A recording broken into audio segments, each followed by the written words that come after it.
Hello friends, welcome to TNPSC Academy. இன்னைக்கு நம்ம பார்க்குற கிளாஸ் என்னன்னு பார்த்தீங்கன்னா கரண்ட் அஃபேர்ஸ் கிளாஸ். அதில் செகண்ட் கிளாஸ் கரண்ட் அஃபேர்ஸில் நம்ம லாஸ்ட்டாக வந்து 9 டாபிக் பார்த்துருந்தோம். இப்போ இந்த கிளாஸில் 10வது டாபிக்ல இருந்து பார்ப்போம். இது எல்லாமே பார்த்தீங்கன்னா 2018 நியூஸ் பேப்பரில் வந்து முக்கியமான இஷ்யூஸ் எடுத்து அதை எப்படி நம்ம குரூப் 1 பெர்ஸ்பெக்டிவ்ல பார்க்கலாம், ஓகேவா? குரூப் 1 பெர்ஸ்பெக்டிவ்க்கு அந்த நியூஸஸ்லாம் எப்படி படிக்கலாம் அப்படிங்கிறத வச்சு தான் நம்ம இந்த கரண்ட் அஃபேர்ஸ் கிளாஸ் பார்த்துட்டு இருக்கோம், ஓகேவா? ஸோ இப்போ கிளாஸ்க்குள்ள போகலாம். ஃபர்ஸ்ட் லாஸ்ட் ஒரு நியூஸ் வந்துருந்துச்சு. அதாவது சென்ட்ரல் கவர்மெண்ட் வந்து தேனி டிஸ்ட்ரிக்ட்ல போர்டிங் பொட்டிப்புரம் வில்லேஜ்ல வந்து நியூட்ரினோ அப்சர்வேட்டரி கட்டுறதுக்கு வந்து கிளியரன்ஸ் கொடுத்துருந்துச்சு, ஓகேவா? இப்போ இந்த நியூட்ரினோ அப்சர்வேட்டரி பத்தி நம்ம இது எங்கே இருக்கு அப்படின்னு லொகேஷன் கேட்டாங்கன்னா தேனி டிஸ்ட்ரிக்ட் நமக்கு தெரியும், ஓகேவா?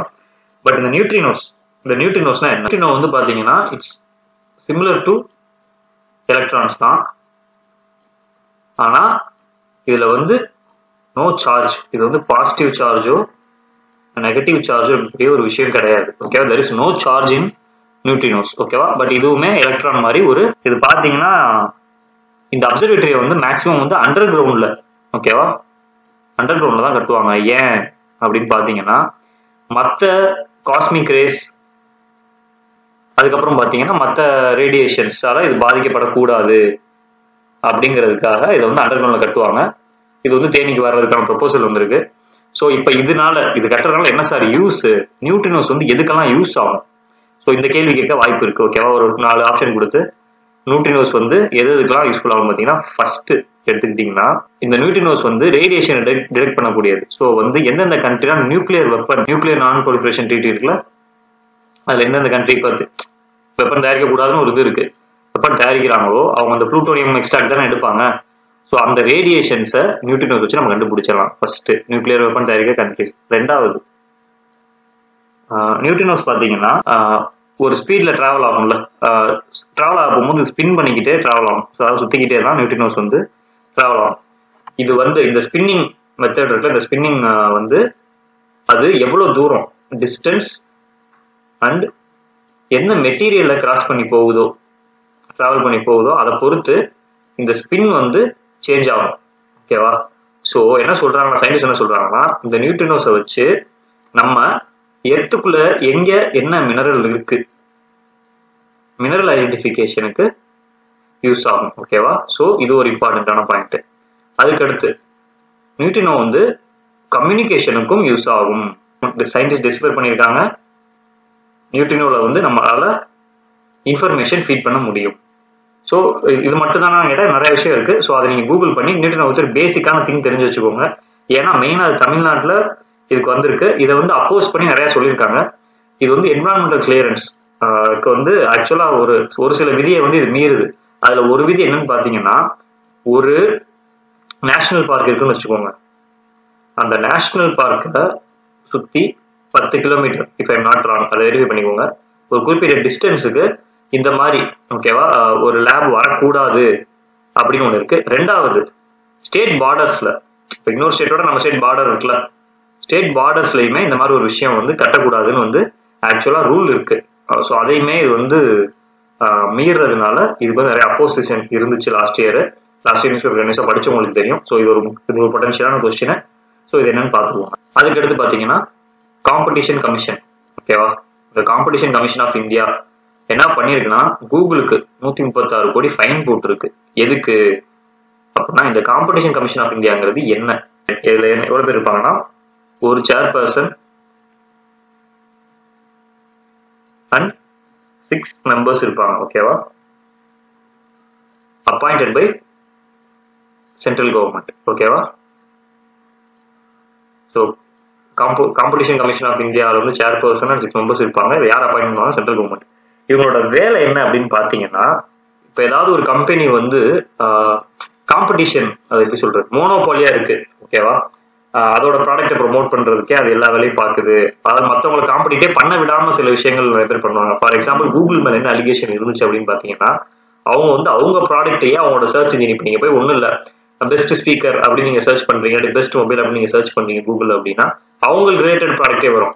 ஃபார் எக்ஸாம்பிள் கூகுளோட அவங்க ப்ரொடக்ஷன் பண்ண மொபைல், அவங்க இப்போ ப்ராடக்ட் பண்ண அந்த ஸ்பீக்கர்ஸ் எல்லாம் இருக்குல்ல, அதெல்லாம் ஃபர்ஸ்ட் வரும். இது என்ன ஆகுது அப்படின்னு பாத்தீங்கன்னா, இப்ப பாத்தீங்கன்னா கூகுள்ங்கிற சர்ச் இன்ஜின் வந்து யூனிவர்சல், அப்போ அதுலதான் இப்போ மேக்ஸிமம் எல்லாருமே கூகுள்ல தான் எல்லாமே கேட்கறாங்க.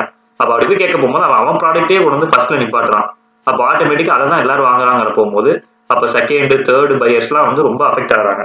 ஃபர்ஸ்ட் இவங்க மேல கேஸ் போட்டது யார் அப்படின்னு பாத்தீங்கன்னா நம்ம சைட்ல இருந்து 2012 matrimony.com இருக்குல்ல, matrimony.com consumer unity and trust society CUTS, இவங்க consumer unity and trust society இவங்க தான், இவங்க 2 பேரும் தான் ஆக்சுவலா கூகுள் மேல ஃபர்ஸ்ட் கேஸ் போட்டாங்க இந்த மாதிரி வேலையை பார்த்துட்டு இருக்காங்க அப்படின்ட்டு. இந்த காம்படிஷன் ஆக்ட் ஒன்று இருக்கு, ஓகேவா? காம்படிஷன் ஆக்ட் 2002, இது வந்து 2007 ஒரு தடவை அமெண்ட்மெண்ட் பண்ணியிருக்காங்க. இப்போ அதுதான் நடைமுறையில இருக்கு. 2007 என்ன அமெண்ட்மெண்ட் பண்ணிருக்காங்களோ அது நடைமுறையில இருக்கு. இது என்ன பண்ணுன்னு பாத்தீங்கன்னா ப்ராஹிபிட்ஸ் ஆன்டி காம்படிட்டிவ். இந்த காம்படிஷன் எதுக்கு இம்பார்ட்டன்ட், காம்படிஷன் எதுக்கு இருக்கணும்? இப்போ ஒரு ப்ராடக்ட் நான் விற்கிறேன், எனக்கு காம்படிஷன் யாருமே இல்லைன்னு வைங்களேன், நான் சொல்றதுதான் வேலை, கரெக்டா? அப்படி மோனோபோலி வந்துடக்கூடாது. அதே மாதிரி இப்போ காம்படிஷன் அதிகமா இருக்க போகும்போது அந்த ப்ராடக்டோட ரேட்டு குறையும். ஃபார் எக்ஸாம்பிள் மொபைல்லாம் வர போகும்போது பாத்தீங்கன்னா ரொம்ப ஹை பிரைசஸ்ல இருக்கு. பட் இப்போ காம்படிஷன் அதிகமாக இப்போ வந்து 7,000 6,000 ஒரு ஆண்ட்ராய்டு மொபைல் நம்ம கையில இருக்கு. இது எதனால? காம்படிட்டர் அதிகமா இருந்ததுனால.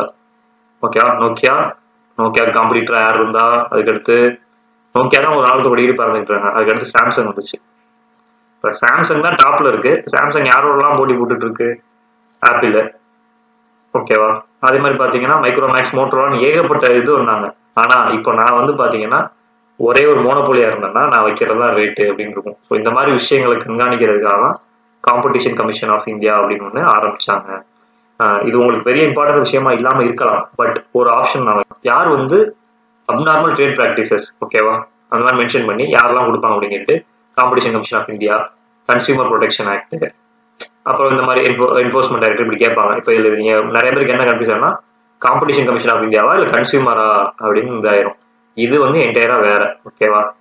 இது வந்து ஒரு கன்சியூமர் ஒரு பொருளை வாங்கினதுக்கு அப்புறம் அவருக்கு ஏதாவது ஒரு ஃபால்ட் நடந்தாலோ அதுக்கப்புறம் அவர் கேஸ் போடுறது. But competition commission of India என்னன்னு பாத்தீங்கன்னா டைரக்டா அந்த கம்பெனி முதல்ல தேவையில்லாம அவங்க ஒரு ஆடு மோனோபோலி கிரியேட் பண்றாங்க அப்படின்னா அங்கேயே அவங்களை செக் பண்றதுக்கான உள்ளதுதான் காம்படிஷன் கமிஷன் ஆஃப் இந்தியா.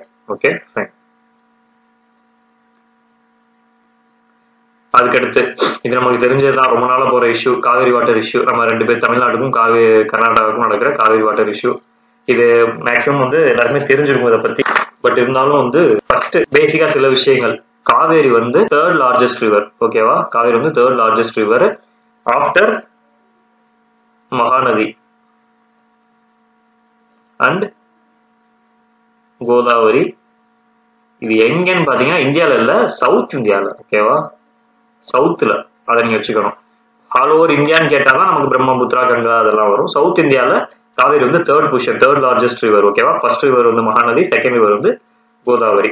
இது ரெண்டும் எந்த ஸ்டேட்ல மூவ் ஆகுதுன்னு பாத்துக்கோங்க. அடுத்து இந்த இஷ்யூ வந்து இப்பதான் நடந்துட்டு இருக்கு அப்படிலாம் கிடையாது. 1882 அப்புறம் 1924 இந்த ரிவர் வாட்டர் ஷேரிங்க்கு வந்து 2 அக்ரிமெண்ட் சைன் பண்ணிருக்காங்க. அப்ப பாத்தீங்கன்னா அது வந்து Madras presidency and kingdom of Mysore கடையில வந்து 2 அக்ரிமெண்ட் இப்பயே சைன் பண்ணிருக்காங்க. அந்த அக்ரிமெண்ட் என்ன சொல்லிருக்கு அப்படின்னு பாத்தீங்கன்னா 44,000 square kilometre in Tamil Nadu, 32,000 square kilometre in Karnataka வந்து இந்த ரிவர் வாட்டரை யூஸ் பண்ணிக்கலாம் அப்படின்னு சொல்லிதான் இந்த அக்ரிமெண்ட் சைன் ஆகி இருந்துச்சு 1924. இந்த 1924 சைன் ஆன அக்ரிமெண்ட் வந்து 1974 எக்ஸ்பயர் ஆயிடுச்சு, ஓகேவா? எக்ஸ்பயர் ஆயிடுச்சு. இப்போ இந்த 1974 தான் கர்நாடகா என்ன சொல்லுது அப்படின்னா வந்து இந்த டிஎம்சி அளவு இருக்குல்ல, இதை வந்து நீங்க ஈக்குவலா ஷேர் பண்ணுங்க அப்படின்னு சொல்லுது. யாரு சொல்றா? கர்நாடகா சொல்லுது. அப்ப தமிழ்நாடு அதை என்னன்னு அப்போஸ் பண்ணதுன்னா, நாங்க வந்து இந்த அக்ரிமெண்ட் படி 1924 போட்ட அக்ரிமெண்ட் படி இந்த ரிவரை சுத்தி இருக்கக்கூடிய ஒரு 12,000 கிலோமீட்டர் அளவுக்கு ஒரு நிலப்பரப்பை வந்து நாங்க வந்து விவசாய நிலமா மாத்தி வச்சிருக்கோம். இப்போ இந்த தண்ணியை நீங்க குறைச்சிங்க அப்படின்னா எங்களுக்கு வந்து அந்த விவசாயம் பாதிக்கப்படும். உங்களுக்கு புரியுதா? நம்ம அதை பேஸ் பண்ணி எவ்வளவு தண்ணி நமக்கு வருதுல அப்படின்னு சொல்லி அந்த காவேரி படுகை சுத்தி இருக்கக்கூடிய லேண்டை வந்து விவசாய நிலமா வச்சு அதை விவசாயம் பண்ணிட்டு இருக்கோம். இப்போ இவங்க அமௌண்ட்டை குறைச்சாங்கன்னா கம்மியாகும், ஓகேவா? ஸோ அதை வச்சா நம்ம அந்த கேஸ் போயிட்டு இருந்துச்சு.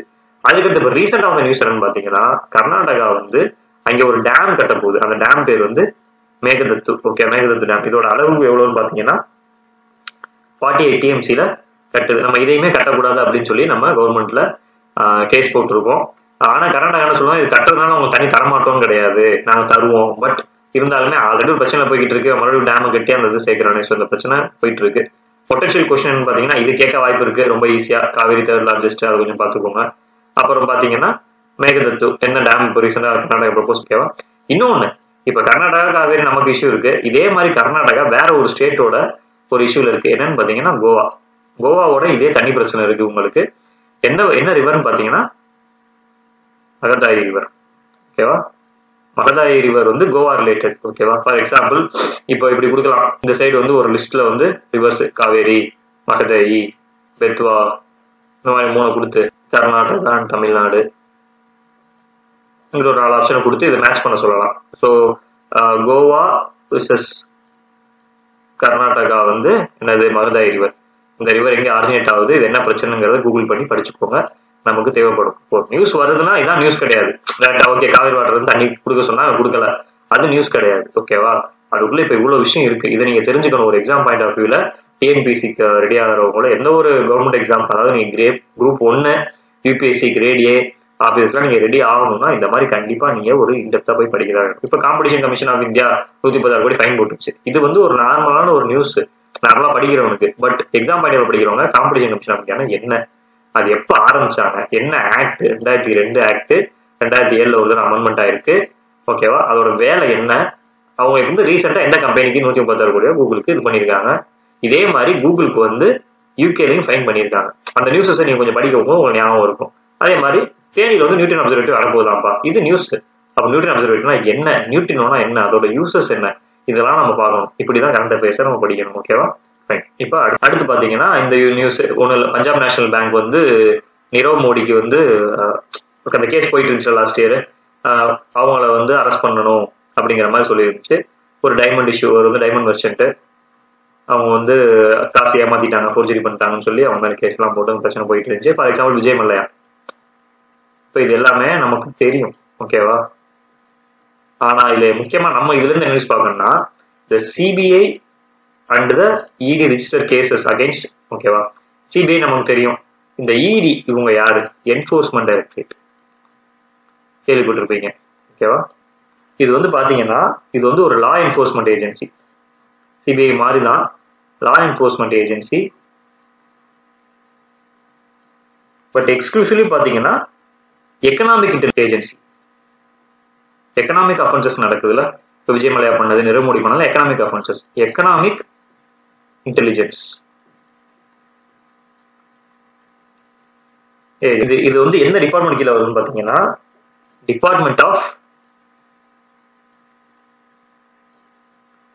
Revenue, ministry of finance under government of India ஓகேவா. ஸோ இப்போ என்ஃபோர்ஸ்மெண்ட் டைரக்டரேட் வந்து என்னன்னா அவங்க main dealing with economic intelligence offences. இவங்க எந்த டிபார்ட்மெண்ட் ஆஃப் ரெவன்யூ கீழே வர்றாங்க, மினிஸ்ட்ரி ஆஃப் ஃபினான்ஸ் ஓகேவா. எந்த மினிஸ்ட்ரி கீழே என்ஃபோர்ஸ்மெண்ட் டைரக்டர் வருதுன்னு கேட்கலாம் கண்டிப்பா. அது வந்து மினிஸ்டர் ஆஃப் ஃபினான்ஸ் கீழே வருது. ஸோ இவங்க தான் வந்துட்டு அவங்க மேல கேஸ் ஃபைல் பண்ணி அவங்களுக்கான எவிடன்சஸ் எல்லாம் கலெக்ட் பண்ணி நிறைய வேலை பார்ப்பாங்க. ஸோ இவங்க யார் என்ன நமக்கு தெரிஞ்சிருக்காங்க ஓகேவா. இது ஒரு பார்த்து இன்னொன்னு, இவங்களோட 2 இம்பார்ட்டன்டான விஷயம், 2 லா வந்து இவங்க வந்து ரொம்ப இம்பார்ட்டன்ட் பார்ப்பாங்க. என்ன ஆக்ட்னு பாத்தீங்கன்னா ஃபெமாவும் பிஎம்எல்ஏ. ஃபெமானா என்ன, ஃபாரின் எக்ஸ்சேஞ்ச் மேனேஜ்மெண்ட் ஆக்ட் ஓகேவா 1999. பிஎம்எல்ஏ வந்து prevention of money laundering act 2002. இந்த 2 ஆக்டை பத்தி கொஞ்சம் பேசிக்கா என்னன்னு சொல்லி கூகுள் பண்ணி பார்த்துக்கோங்க ஓகேவா. அப்ப இன்னொன்னு இருக்கு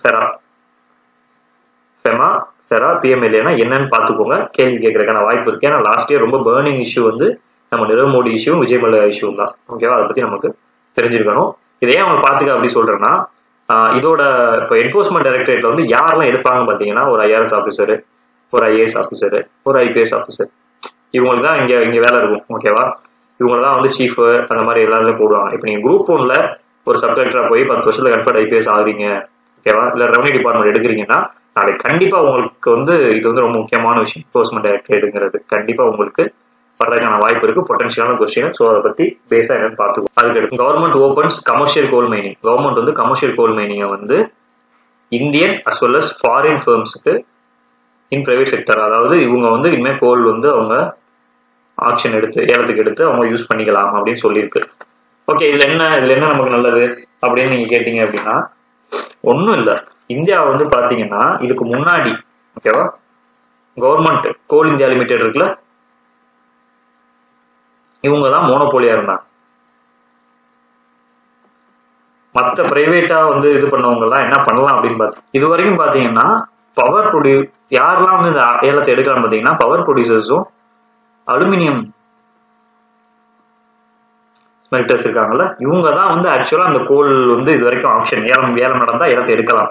பட் இப்போ வந்து பாத்தீங்கன்னா இது வந்து ஓப்பனா கொடுத்துட்டாங்க. இப்போ ஓப்பனா கொடுத்ததுனால என்ன ஆகும் பாத்தீங்கன்னா காம்படிஷன் ஹையாச்சுன்னா என்ன ஆகும், பிரைஸ் லோவாக வாய்ப்பு இருக்கு. ஃபார் எக்ஸாம்பிள் இப்போ ரிலையன்ஸ் வந்து அவன் பவர் ப்ரொடியூஸ் பண்றதுக்காக கோல் ஆப்ஷன் எடுக்கலாம்னு வச்சுக்கோங்களேன். இப்போ காம்படிட்டர் வரப்போமா அவன் மட்டும்தான் இருக்கான் அப்படிங்கிறப்ப அவன் வந்து 7 ரூபா அப்படின்னு வைப்பான்.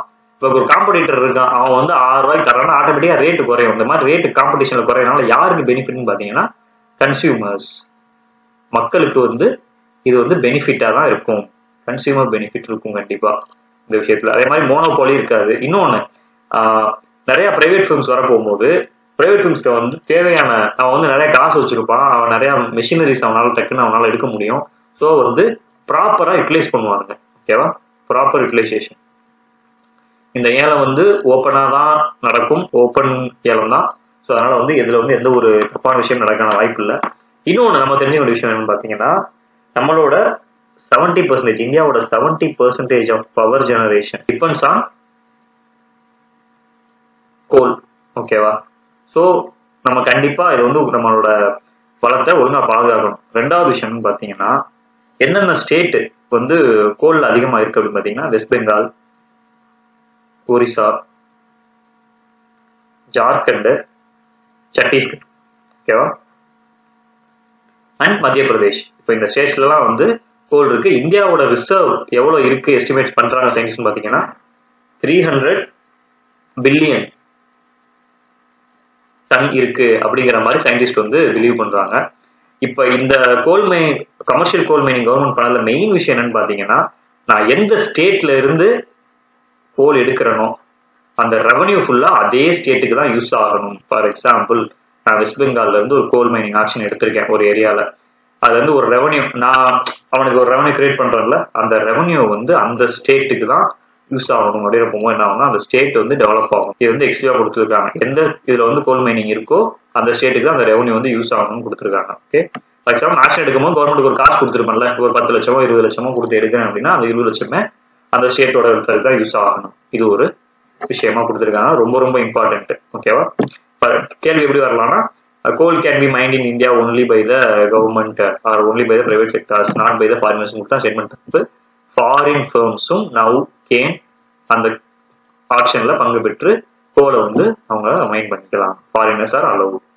அடுத்து பாத்தீங்கன்னா ஆர்கிடெக்ட் பாலகிருஷ்ண வி தோஷி. ஓகேவா, இவர் எதுக்கு ஃபேமஸ் பாத்தீங்கன்னா லோ காஸ்ட் ஹவுசிங் டிசைன். ஆர்கிடெக்ட்னா தெரியும்ல, ஹவுஸ் டிசைன் பண்றாங்க, அதாவது கட்டட கலை நிபுணர்கள் ஆர்கிடெக்ட். ஓகேவா, சிவில் இன்ஜினியர்ஸ் இல்ல, ஆர்கிடெக்ட்ஸ் வேற. அவருக்கு வந்து என்ன கொடுத்துருக்காங்க பாத்தீங்கன்னா பிரிட்ஸ்கர் பிரைஸ். இந்த பிரிட்ஸ்கர் பிரைஸ்ங்கிறது வந்து ஆர்கிடெக்டுக்கான நோபல் பிரைஸ் வச்சுக்கோங்களேன். அந்த அளவுக்கு ஒரு கௌரவமான ஒரு பிரைஸ்.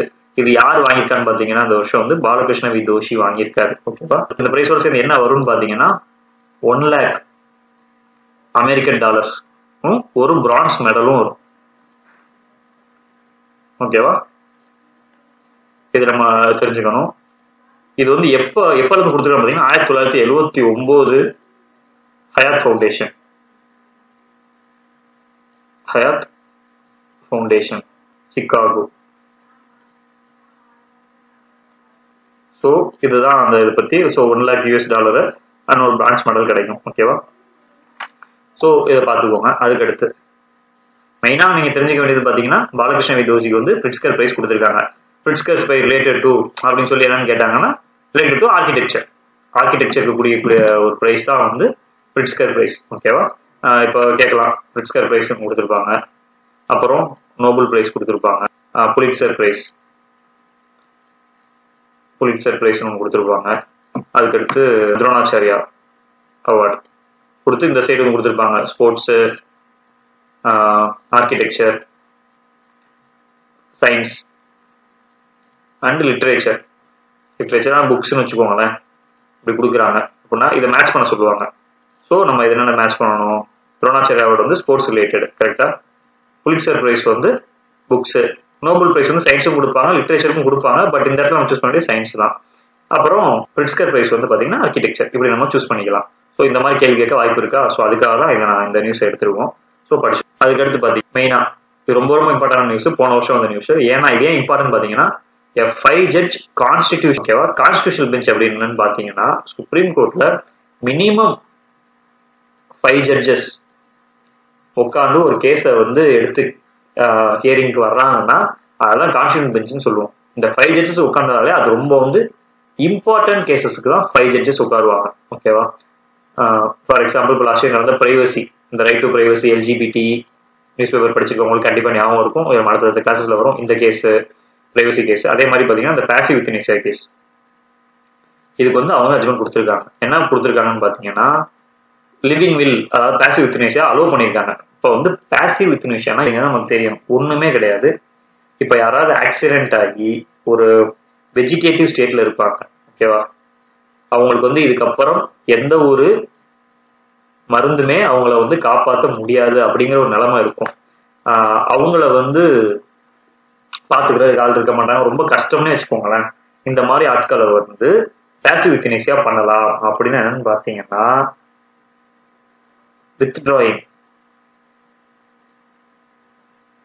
ஆர் வித்ஹோல்டிங், இந்த வேர்ட்ஸ் ரொம்ப முக்கியம். Withdrawing or withholding medical support, அவங்களுக்கு கொடுத்து கொண்டிருக்கிற மெடிக்கல் சப்போர்ட், அது மருந்தோ மாத்திரையோ என்ன மெடிக்கல் சப்போர்ட் கொடுக்குறோமோ அதை கொஞ்சம் கொஞ்சமா நிப்பாட்டணும்னா அவங்க வந்து இறந்து போயிடுவாங்க, ஓகேவா?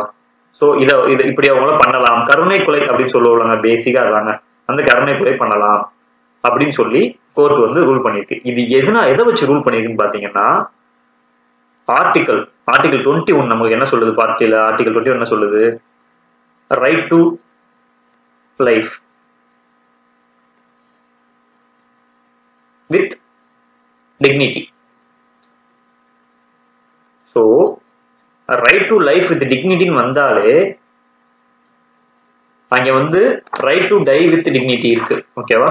ஆர்டிகல் 21 வந்து right to life, right to die with dignity. So இதுல வந்து பாலிட்டி நியூஸும் இருக்கு. இதுல பேசிக்கா பாத்தீங்கன்னா ஏதோ மெடிக்கல் நியூஸ் மாதிரி இருக்கும், ஆனா இதுல ஒரு பாலிட்டி நியூஸ் இருக்கு. ஆர்டிகல் 21 வந்து பாத்தீங்கன்னா ரைட் டு டை டிக்னிட்டி இருக்கு. ஒருத்தர் வந்து சாகும்போது கௌரவமா சாகணும். அவங்களுக்கு வந்து அப்ப இந்த மாதிரி இருக்கணும். இப்போ ஃபார் எக்ஸாம்பிள் ஏதோ ஒரு சிவியரான ஒரு டிசீஸ் அஃபெக்ட் ஆகி ஒருத்தர் இருக்காரு, அவருக்கு தெரியுது அவருக்கு இன்னும் கொஞ்சம் நாள்ல செத்துருவாரு அப்படின்ட்டு. அப்ப அவருக்கு தெரியும் நான் வந்து வெஜிடேட்டிவ் ஸ்டேட்டுக்கு போற கூட வாய்ப்பு இருக்கு. அப்ப என்ன பண்ணுவாருன்னா அவர் வந்து லிவிங் வில் எழுதுவார், ஒரு உயில் எழுதுவார். அந்த உயில்ல வந்து அவரே மென்ஷன் பண்ணிருப்பாரு கன்சென்ட், அவரே கையெழுத்து போட்டிருப்பாரு எழுதி, நான் வந்து வெஜிடேட்டிவ் ஸ்டேட்டுக்கு போயிட்டால் என்னைய வந்து பாசிவ் யூத்தனேசியா பண்ணிருங்க, ஓகேவா? அதுக்கு மேல நான் வந்து யாருக்கும் கஷ்டம் கொடுக்க விரும்பல, நான் வந்து வெஜிடேட்டிவ் ஸ்டேட்ல இருக்க விரும்பல, எனக்கு வேக்சின் கொடுத்துருங்கன்னு சொல்லி லிவிங் வில் கொடுத்துருப்பாரு. அது வந்து யாராவது ஒருத்தரை நம்பி கொடுத்துருப்பாங்க. இதுக்கு வந்து நிறைய ப்ரொசீஜர்ஸ் இருக்கு. இந்த லிவிங் வில் என்னென்ன படிக்கணும்னா பாத்துக்கோங்க. பட் குரூப் ஒன்னுக்கு அவ்வளோ லிவிங் வில் இம்பார்ட்டன்ட் இல்லை, பட் பாக்குறதுனா பாத்துக்கோங்க, இன்ட்ரெஸ்டிங்கா இருக்கும். பட் பாசிவ் யூத்தனேசியா என்னன்னு நமக்கு தெரியணும், அது கண்டிப்பா கேட்க வாய்ப்பு இருக்கு. Which comes under article 21 right to life, ஓகேவா? இன்னொன்னு பாசிவ் யூத்தனேசியா, அப்ப பாசிவ் வந்து ஆப்போசிட் ஒன்று இருக்கும்ல ஆக்டிவ் யூத்தனேசியா, இதை வந்து கோர்ட் அனுமதிக்கல. ஆக்டிவ் யூத்தனேசியா என்னன்னு பாத்தீங்கன்னா இந்த மாதிரி சஃபர் ஆகிட்டு இருக்கவங்களுக்கு வந்து ஒரு விஷ ஊசியோ ஏதோ போட்டு அவங்களை வந்து கொண்டுருவாங்க, ஓகேவா? Which comes under killing. அதை வந்து நம்ம அலோவ் பண்ணல, பட் ஃபாரின் கண்ட்ரீஸ்ல இருக்கதான் செய்யுது. பாசிவ் யூத்தனேசியா மட்டும்தான் நம்ம அலோவ் பண்ணிருக்கோம். ஸோ இந்த ஆக்டிவ் யூத்தனேசியாவும் பாசிவ் யூத்தனேசியாவும் கன்ஃபியூஸ் பண்ணிக்காதீங்க. இது வந்து ஒரு பொட்டன்ஷியலான கொஸ்டின். என்ன ரீசன் அப்படின்னு பாத்தீங்கன்னா கான்ஸ்டிடியூஷனல் பெஞ்ச் வந்து டீல் பண்ணிருக்கு. ஸோ கான்ஸ்டிடியூஷனல் பெஞ்ச்னா மூலம் என்னன்னு தெரிஞ்சுக்கோங்க, minimum 5 judges of supreme court வந்து இந்த கேஸை கிளியர் பண்ணணும் உட்காந்து. இந்த இதை வந்து யார் பண்ணுவாங்க பாத்தீங்கன்னா சீஃப் ஜஸ்டிஸ் ஆஃப் இந்தியா தான் வந்து இந்த 5 பேர் யாரு அப்படின்னு சொல்லுவாங்க. மேபி அவரே கூட 5 பேர் ஒரு ஆளா இருக்கலாம். அவர் இல்ல, அவர் வேற ஒரு கேஸை டீல் பண்ணிட்டு இருக்காருங்கிற பட்சத்துல வேற சுப்ரீம் கோர்ட் ஜட்ஜ் ஒரு 5 ஜட்ஜ் அவர் உட்கார வைக்கலாம். அவங்க தான் கான்ஸ்டிடியூஷனல் பெஞ்ச், ஓகேவா? ஸோ இது மாதிரி அதுக்கடுத்து இன்னொரு முக்கியமான நியூஸ், நம்மளோட தேனி மாவட்டத்துக்கு நியூட்ரினோ பார்த்தோம். தேனி மாவட்டத்துல துரங்கனி ஹில்ஸ்ல வந்து ஃபாரஸ்ட் ஃபயர் ஆச்சு. அது ஒரு பெரிய நியூஸ் ஆச்சு.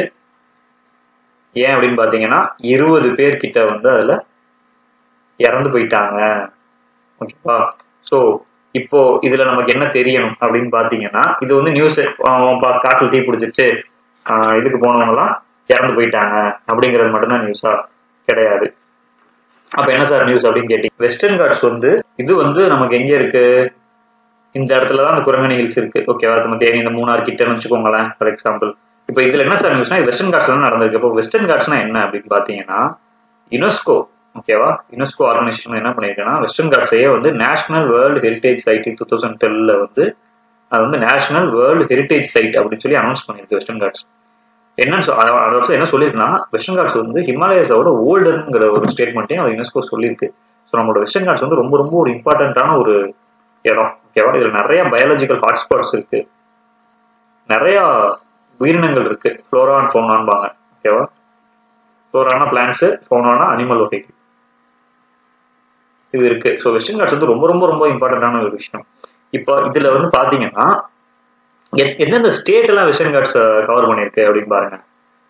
குஜராத்ல இருக்கு, மகாராஷ்டிரால இருக்கு, ஓகேவா, அதுக்கடுத்து பாத்தீங்கன்னா கோவா, கர்நாடகா, ஓகேவா, நம்ம தமிழ்நாடு, அப்புறம் வந்து பாத்தீங்கன்னா கேரளா. இதுக்கு இடையில பாத்தீங்கன்னா தாதர் அண்ட் நாகர் ஹவேலின்னு சொல்லிட்டு ஒரு யூனியன் டெரிட்டரி வேற இருக்கு.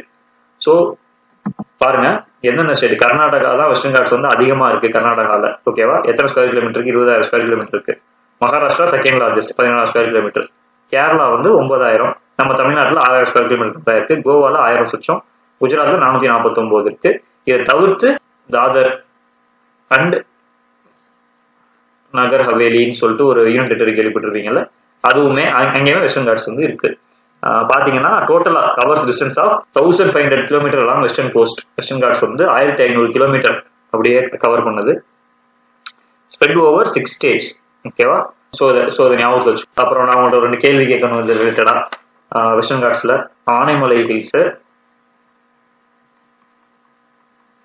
ஓகேவா, நல்லமலா ஹில்ஸ், அதுக்கடுத்து Panchaimalai hills. Anaimalai hills, Nallamala hills வந்து இது, ஓகேவா, பஞ்சைமலை ஹில்ஸ் இதெல்லாம் எங்க லொக்கேட் ஆயிருக்குன்னு ஒரு தடவை பார்த்துக்கோங்க. அப்புறம் ஜவ்வாதி ஹில்ஸ் ஆல்சோ, ஜவ்வாதி ஹில்ஸ்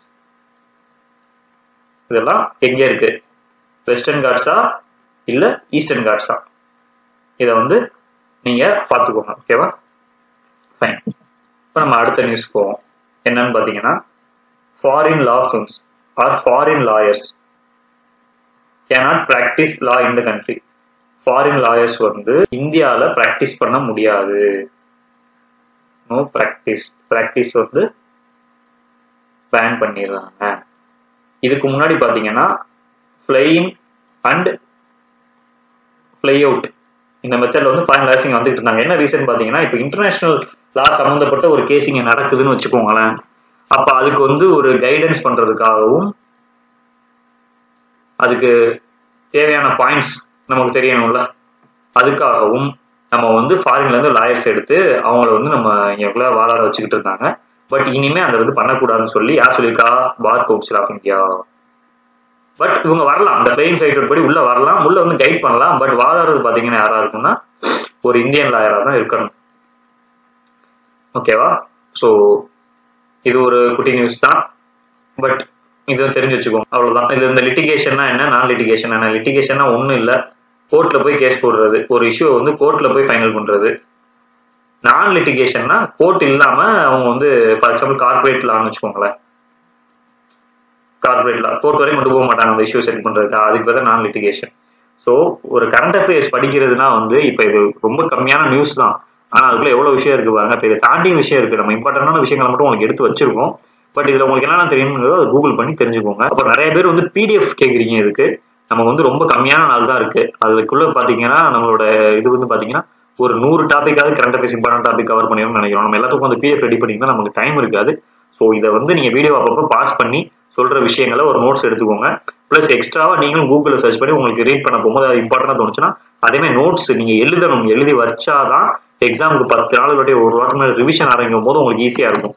அது இங்க நிறைய பேருக்கு வந்து புரிய மாட்டேங்குது. படிக்கிறது எல்லாருமே நம்ம படிச்சிருவோம், ஆனால் ரிவிஷன், அந்த ரிவிஷன்ங்கிற ஒரு வார்த்தை இருக்கு பாத்தீங்களா, ரிவிஷன் வரப்போகும்போது தான் நீங்க எவ்வளவு புக்கை 10 நாள் ரிவைஸ் பண்ணி முடிச்சிருவீங்க, ரொம்ப கஷ்டம். அப்ப என்ன பண்ணா நம்ம கையால எழுதணும். ஹேண்ட் ரிட்டன் நோட்ஸ் ரிட்டன் நீங்க பண்ணியே ஆகணும். அதை நீங்க பண்ணி அதை நீங்க ரிவைஸ் பண்றது ரொம்ப ஈஸி. ரிவிஷன்ங்கிறது எக்ஸாம் கிளியர் பண்றதுக்கு ரொம்ப ரொம்ப மஸ்டான விஷயம். ஓகேவா?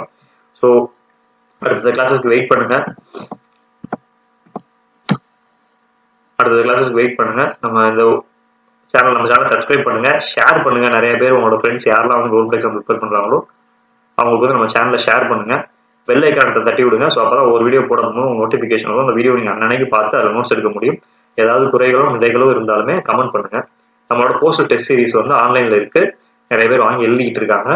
ஸோ உங்களுக்குமே நீங்களும் டெஸ்ட் எழுதி ப்ராக்டிஸ் பண்ணணும்னு நினைச்சீங்கன்னா டெஸ்ட் எழுதுங்க. இந்த டெஸ்ட்ல வந்து பாத்தீங்கன்னா 7 test general studies 100 questions, current affairs 4 test, எக்ஸ்க்ளூசிவா கரண்ட் அஃபேர்ஸ் வந்து நம்ம 2017 டிசம்பர்ல இருந்து கவர் பண்ணிருக்கோம்.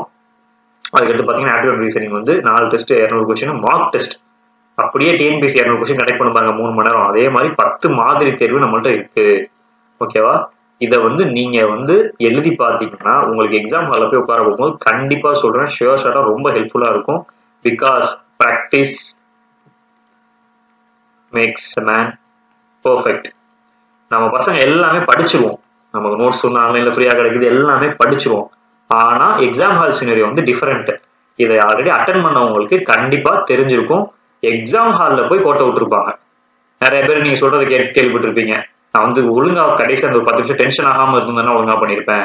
நான் வந்து ஓஎம்ஆர் ஷீட்ல தப்பா மார்க் பண்ணிட்டேன், ஓஎம்ஆர் ஷீட் மார்க்கிங் தப்பா பண்ணிட்டேன், எனக்கு எக்ஸாம் ஹால்ல டென்ஷன் ஆயிருச்சு, இது ஆனா நல்லாதான் நான் படிச்சுட்டு போயிருந்தேன், எனக்கு 1 மார்க்ல போயிருச்சு, எனக்கு 2 கொஸ்டின்ல தப்பாயிருச்சு. இந்த மாதிரி நிறைய பேர் சொல்லி நீங்க கேள்விப்பட்டிருக்கலாம், ஏன் உங்களுக்கே நடந்திருக்கலாம். இதெல்லாம் எப்ப நம்ம சரி பண்ண முடியும் அப்படின்னு பாத்தீங்கன்னா, நீங்க அதுக்கு முன்னாடியே ஒரு எக்ஸாம் ஹால் சினரியோவை உங்களோட லைஃப்ல நீங்க ஏற்படுத்தி இருக்கணும். டெஸ்ட் வாங்கி டெஸ்ட் நீங்க நிறைய எழுதி போகணும். இதுல வந்து பாத்தீங்கன்னா டோட்டலி 3200+ கொஸ்டின்ஸ் இருக்கு இந்த டெஸ்ட் சீரீஸ்ல, எல்லாமே எம்சிக்யூ. ஸோ இதை உட்காந்து நீங்க சால்வ் பண்ண போகும்போது உங்களுக்கு அந்த டிஎன்பிஎஸ்சி டெஸ்ட் வந்து இந்த டெஸ்டோட இன்னொரு டெஸ்டா தான் தெரியும். ஃபார் எக்ஸாம்பிள் பாத்தீங்கன்னா 10 மார்க் டெஸ்ட் இருக்குது, காலையில் நீங்க அதே 10 மணில இருந்து 1 மணி வரைக்கும் இதே சேம் டைம்ல உட்காந்து எழுதி பாருங்க, படிச்சுட்டு உங்களுக்கு அந்த டெஸ்ட் இன்னொரு டெஸ்ட் மாதிரி தெரியும், ஈஸியா சால்வ் பண்ணிடலாம். ஆப்ஸ் வந்து கரண்ட் அஃபேர்ஸ் வந்து எக்ஸ்க்ளூசிவா 700 கொஸ்டின்ஸ் பிளஸ் இருக்கு. அதே மாதிரி ஆப்ஸும் 700 கொஸ்டின்ஸ் இருக்கு.